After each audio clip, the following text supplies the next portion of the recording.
Bonjour. Dans la première vidéo, nous avons vu les éléments clés de l'initiation d'un projet de changement. Voyons maintenant comment organiser tout cela. J'ai bien dit organiser. Cela ne veut pas dire planifier dans les moindres détails.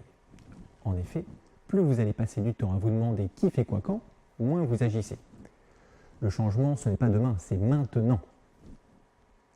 Alors, pour organiser le changement, vous aurez besoin de plusieurs choses. 1. Une carte des parties prenantes, la stakeholder map en anglais, pour bien identifier à qui vous allez vous adresser. 2. Une feuille de route, la roadmap en anglais, pour dessiner et surtout communiquer les grandes étapes de votre changement. Et 3. Un plan de communication simple et efficace. Vous aurez ainsi répondu aux 3 questions. À qui je parle, pour dire quoi et comment. Voyons maintenant cela un peu plus dans le détail. Excusez-moi un instant. Allô, oui? Ah, merci. Alors, pareil que j'ai oublié de mentionner le budget. Je respecte parfaitement ce point de vue. Le sponsor veut savoir ce que cela va coûter et ce que cela va lui rapporter ou lui faire économiser. Alors, il m'est arrivé à plusieurs reprises de passer des jours, voire des mois, à faire des calculs et des prévisions budgétaires pour assurer un sponsor.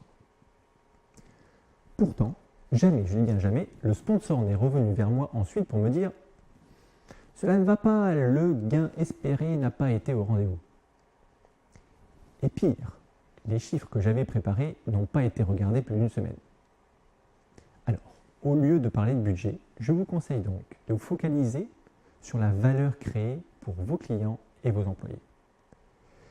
Si le sponsor passe son temps dans les chiffres, les personnes impliquées vont le sentir et alors il risque de se retrouver tout seul à vouloir le changement. Alors, vous devez bien sûr avoir une idée des efforts et des périodes qu'il faudra réserver, mais nous en parlerons dans la partie feuille de route tout à l'heure.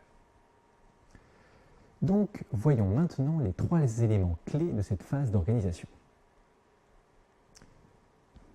La carte des parties prenantes, la stakeholder map en anglais.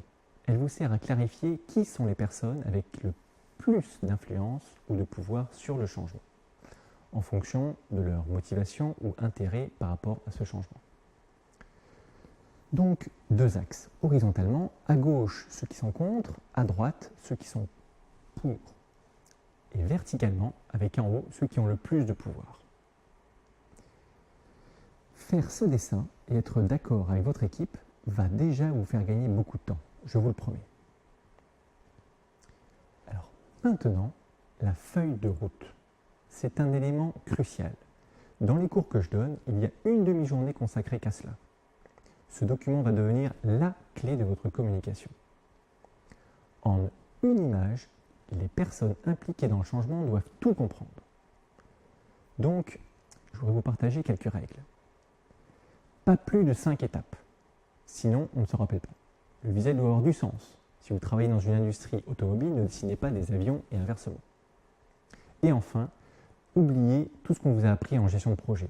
Phase d'initiation, puis d'analyse, puis de planning, puis de test, puis de déploiement. C'est la meilleure manière de montrer que votre projet ne va jamais commencer. Les étapes de votre roadmap doivent plutôt avoir du sens, chacune indépendamment. Votre projet doit pouvoir s'arrêter après chacune d'elles, avec un résultat concret. Par exemple, montrer que la première phase du changement va toucher le processus X ou le département Y. C'est un peu plus concret et motivant. Alors maintenant, un petit cadeau.